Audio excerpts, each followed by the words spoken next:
ಇವರೇ ಅದು ಯಾರ್ದು ಏನು ಅಂತ ಗೊತ್ತಿಲ್ಲ ಆಯಿತಾ. ನನ್ನ ಪ್ರಶ್ನೆ ಇಷ್ಟೇ, ನಿನ್ನೆ ತಮ್ಮ ಸುದ್ದಿವಾಹಿನಿಗಳಲ್ಲಿ ಬಂದು ಪ್ರಕಟವಾಗಿದ್ದಂಥ ವರದಿ ಪ್ರಕಾರ ಒಂದು ಗುಜರಾತ್ ಲಿಂಕ್ ಇದೆ, ಮಹಾರಾಷ್ಟ್ರ ಲಿಂಕ್ ಇದೆ, ಗೋವಾ ಲಿಂಕ್ ಇದೆ. ಮೂರರಲ್ಲೂ ಕೂಡ ಯಾರ ಸರ್ಕಾರ ಇರೋದು? ಗುಜರಾತ್ನಲ್ಲಿ BJP ಸರ್ಕಾರ 25 ವರ್ಷದಿಂದ ಇದೆ. ಕಳೆದ 10-15 ವರ್ಷದಿಂದ ಮಹಾರಾಷ್ಟ್ರದಲ್ಲೇ ಅವ್ರ ಸರ್ಕಾರ ಇದೆ. ಗೋವಾನಲ್ಲಿ ಕೂಡ ಅದೇ ಪರಿಸ್ಥಿತಿ. ಈಗ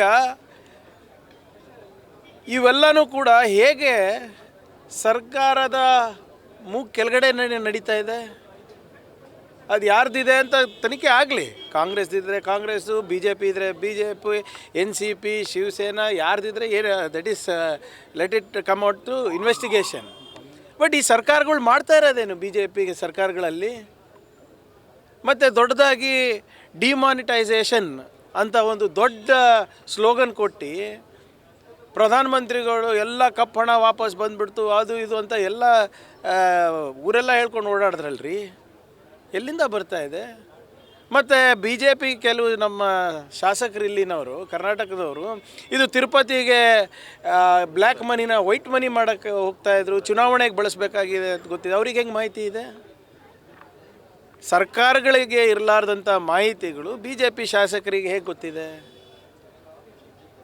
ಮತ್ತು ಅಲ್ಲಿ ತಿರುಪತಿನಲ್ಲಿ ಹೋಗ್ತಾ ಇದೆಯೋ ಅಥವಾ ಆಂಧ್ರಾಗೆ ಹೋಗ್ತಾ ಇದೆಯೋ, ಅಲ್ಲಿ ಯಾರು ಸರ್ಕಾರ ಇರೋದು? ಮತ್ತು ಇದು ಸ್ವಲ್ಪ ನೀವು ಈ ಪ್ರಶ್ನೆಗಳಿಗೆ ಉತ್ತರ ಕೊಡಬೇಕಲ್ಲ ಕೇಂದ್ರ ಸರ್ಕಾರ.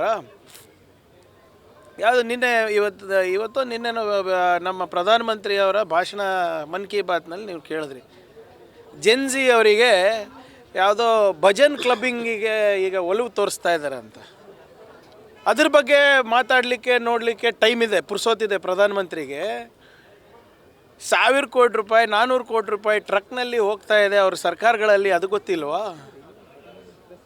ಇದಕ್ಕೆ ಯಾರು ಉತ್ತರ ಕೊಡಬೇಕು? ಹೋಮ್ ಮಿನಿಸ್ಟರ್ ಅವರೇ ನಿದ್ದೆ ಮಾಡ್ತಾ ಇದ್ದಾರೇನ್ರಿ? ಅಮಿತ್ ಶಾ ಅವ್ರು ಎಲ್ಲಿದ್ದಾರೆ ಇವಾಗ? ಮಿಕ್ಕಿದ ಟೈಮ್ನಲ್ಲೆಲ್ಲ ಬರೀ ಚುನಾವಣೆಗೆ ಮಾತ್ರ ಇವರೆಲ್ಲ ಕಾಣಿಸ್ಕೋತಾರಲ್ಲ, ಚುನಾವಣೆ ವೇದಿಕೆ ಮೇಲೆ ಕಾಣಿಸ್ಕೋತಾರಲ್ಲ. ಇಂಥ ಉತ್ತರ ಬಂದಾಗ ಕಾಂಗ್ರೆಸ್ನವರೇ ಉತ್ತರ ಯಾಕೆ ಕೊಡಬೇಕು? BJP ಅವರೆಲ್ಲ ಹೋಗ್ತಾರೆ, ಕೇಂದ್ರನೂ ಅವ್ರ ಕೈಯಲ್ಲೇ, ಎಲ್ಲ ರಾಜ್ಯ ಸರ್ಕಾರವೂ ಅವ್ರ ಕೈಯಲ್ಲೇ. ಅವ್ರಿಗೆ ಕೇಳಿ ಏನಾಗ್ತಾ ಇದೆ ಅಂತ. ಗೋವಾ ಪಾಸಾಗಿ ಬೆಳಗಾವಿ ಬರುತ್ತೆ, 2 ಸ್ಟೇಟ್ ಪಾಸಾಗೋರು ಕಂಟೈನರ್ನ ಯಾರು ಚೆಕ್ ಮಾಡೋದಿಲ್ಲ. ಅದೇ ಕೇಳ್ತಾ ಇರೋದು ಸ್ವಾಮಿ. ನನಗೆ ಗೊತ್ತಿಲ್ಲ ಇದ್ರ ಬಗ್ಗೆ. ನಿನ್ನೆ ನಿಮ್ಮ ಚಾನೆಲ್ಗಳಲ್ಲಿ ಬಂದಿರೋ ವರದಿ ಪ್ರಕಾರ ಅವ್ಯಾವ ವಿರಾಟ್ ಅಂದ್ಬಿಟ್ಟು ಯಾರೋ ಗುಜರಾತ್ದವನಿದ್ದಾನಂತೆ, ಕಿಶೋರ್ ಇದ್ದಾನಂತೆ, ಇವರೆಲ್ಲರೂ ಕೂಡ ಗುಜರಾತು ಮಹಾರಾಷ್ಟ್ರ ಮೂಲದವರು ಅಂತ ಹೇಳ್ತಾ ಇದ್ದಾರೆ. ಅವರು BJPನ ಕಾಂಗ್ರೆಸ್ಸ ನನಗೆ ಗೊತ್ತಿಲ್ಲ.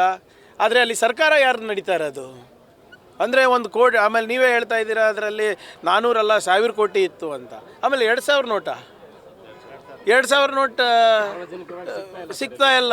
ಯಾರು ಪ್ರಿಂಟ್ ಮಾಡ್ತಾ ಇದ್ದಾರೆ? ಹೇಗೆ ಪ್ರಿಂಟ್ ಮಾಡ್ತಾ ಇದ್ದಾರೆ? ಗುಜರಾತ್ನಲ್ಲೇ ಪ್ರಿಂಟಿಂಗ್ ಮಿಷಿನ್ ಇಟ್ಟಿದ್ದಾರಾ? ಸೆಮಿ ಕಂಡಕ್ಟರ್ ಮಾಡ್ತೀನಿ ಅಂದ್ಬಿಟ್ಟು ಇಂಥ ಪ್ರಿಂಟಿಂಗ್ ಮಾಡ್ತಾ ಇದ್ದಾರಾ? ಆಯ್ತು ರೀ, ಟ್ರಸ್ಟಿಗೆ ಸೇರಿದ ಹಣ ಅಂತಲೇ ತಿಳ್ಕೊಳ್ಳಿ, ನಿಮ್ಮ ಟ್ರಸ್ಟಿಗೆ ಸೇರಿದೆ ಅಂತ ತಿಳ್ಕೊಳ್ಳಿ. 2000 ನೋಟು ಬ್ಯಾನ್ ಆಗಿದೆ ತಾನೆ, ಡಿಮಾನಿಟೈಸ್ ಆಗಿದೆ ತಾನೆ. ಮತ್ತು ಇಷ್ಟೊಂದು ದುಡ್ಡು ಒಂದೇ ಟ್ರಸ್ಟ್ನಲ್ಲಿ ಇದೆ ಅಂತ ಯಾರಿಗೆ ಗೊತ್ತಿಲ್ವಾ?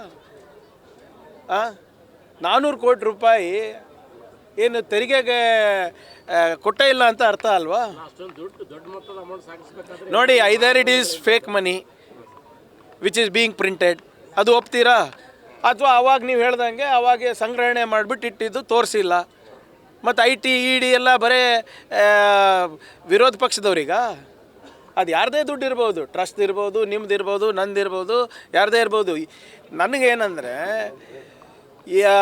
ಪ್ರತಿಯೊಂದು ವಿಷಯ ಕೂಡ ಅಮಿತ್ ಶಾ ಅವರಿಗೆ, ಮೋದಿ ಅವರಿಗೆ ತಿಳಿದಿರ್ತದೆ. ಜೆನ್ಜಿ ಅವರಿಗೆ ಏನು ಭಜನ್ ಕ್ಲಬ್ಬಿಂಗ್ ಏನದು, ಅದು ಒಂದು ಇಷ್ಟನಾ? ಅಥವಾ ಇಲ್ಲಿ ಕಲಬುರ್ಗಿ ರೊಟ್ಟಿ ಬಗ್ಗೆ ಮಾತಾಡ್ತಾರೆ, ಕಲಬುರ್ಗಿನಲ್ಲಿ ರೊಟ್ಟಿ ಆಗ್ತಾ ಇದೆ ಅಂತ ಪ್ರಧಾನಮಂತ್ರಿ ಗೊತ್ತಾಯಿದೆ, 400 ಕೋಟಿ ರೂಪಾಯಿ ಎಲ್ಲಿಂದ ಹೋಗ್ತಾ ಇದೆ ಗೊತ್ತಾಗ್ತಾ ಇಲ್ವಾ? ಈಗ ಸಿಕ್ಕಿರೋ ಆರೋಪಿಗಳದ್ದು ಒಂದು ಆಡಿಯೋ ರಿಲೀಸ್ ಆಗಿರೋದು ಅಂದರೆ ಕರ್ನಾಟಕ ಪೊಲೀಸರು ಕೂಡ ಇದರಲ್ಲಿ ಭಾಗಿಯಾಗಿದ್ದಾರೆ. ನೋಡಿ, ಉಪ್ಪು ತಿಂದಿದ್ರೆ ನೀರು ಕುಡಿತಾರಪ್ಪ, ಯಾರಿಗೂ ಇದರಲ್ಲಿಲ್ಲ. ಇದು ಗೂಬೆ ಯಾಕೆ ನಮ್ಮ ಮೇಲೆ ಕೂಡಿಸ್ತಾ ಇದ್ದಾರೆ? ನಮ್ಮ ಸರ್ಕಾರದ ಮೇಲೆ. ನಮ್ಮ ಸರ್ಕಾರ ತಾನೇ ಹಿಡ್ದಿದ್ದು, ನಮ್ಮ ಬಾರ್ಡರ್ನಲ್ಲೇ ತಾನೇ ಹಿಡಿದಿದ್ದು. 3 ಸ್ಟೇಟ್ ಬಾರ್ಡರ್ ಪಾಸ್ ಆದಮೇಲೆ ಯಾರಿದೆ ನೋಡಿ, ವಾಟ್ ಎವರ್. ಈಗ ಸರ್ ನನ್ನ ಪ್ರಶ್ನೆಗೆ ಇನ್ನು ನೀವು ಉತ್ತರ ಕೊಡಿ. 2,000 ನೋಟು ಪ್ರಿಂಟ್ ಆಗಿದೆಯಾ ಏನು, ಅಥವಾ ಅವರು ಜಮಾ ಮಾಡಿಲ್ವಾ? ದರೋಡೆ ಆಗಿದೆ ಅಂದರೆ ಎಲ್ಲಿಂದ ಬಂತು, ಹೇಗೆ ಬಂತು, ತನಿಖೆ ಆಗಲಿ. ಬಟ್ ನಿಮ್ಗಿಂತ ಪೊಲೀಸರವ್ರಿಗಿಂತ ಮಾಹಿತಿ ಹೆಚ್ಚಾಗಿ ಮಾಹಿತಿ ಇವತ್ತು BJP ಅವ್ರ ಹತ್ರ ಇದೆಲ್ಲ ಹೆಂಗೆ ಅಂತ ಅಷ್ಟೇ ಕೇಳ್ತಾ ಇರೋದು ನಾನು.